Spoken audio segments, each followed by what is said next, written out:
అంటే అతను మాట తీరు ఏ విధంగా ఉంటుందంటే ఓ సామెత ఉంది, నో నిజం అదే జగనిజం. బాగానండి, నో నిజం అదే జగనిజం. అంటే అబద్ధాలు చెప్పడమే ఆయన ఆయుధం.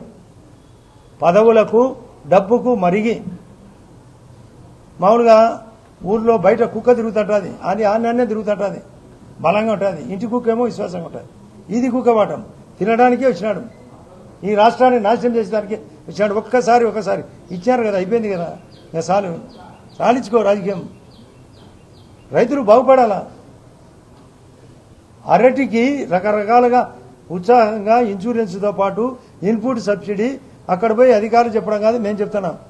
సెంట్రల్ ఇన్సూరెన్స్ పాలసీ ఉంది, ఫసల్ బీమా యోజన ఒక స్కీమ్, ప్రధానమంత్రి ఫసల్ బీమా యోజన. ఒక ఘాట్లో కుక్క ఉంటుంది, అది ఎద్దును తిననీయదు, తను తినదు. అంటే తను కట్టడు, తను ఎవరిని కట్టనీయడు.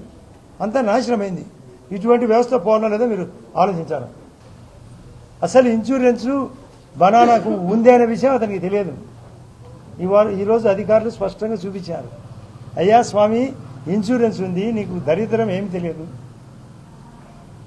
నీకు అవగాహన లోపం ఉంది, అధికారం కావాలా, బటన్ నొక్కి అని బటర్ తినేది చెప్పడు. అందరికీ బటర్ మిల్క్ పంచినాడు, అది నీళ్ల మధ్య కానీ చాలాసార్లు చెప్పిన. ఆ అవినాశుని దరిద్రుని కేసులో ముద్దాయి, అది చెప్పాడు. ఆ రోజు మా మీద లేనిపోని ఆపాదం.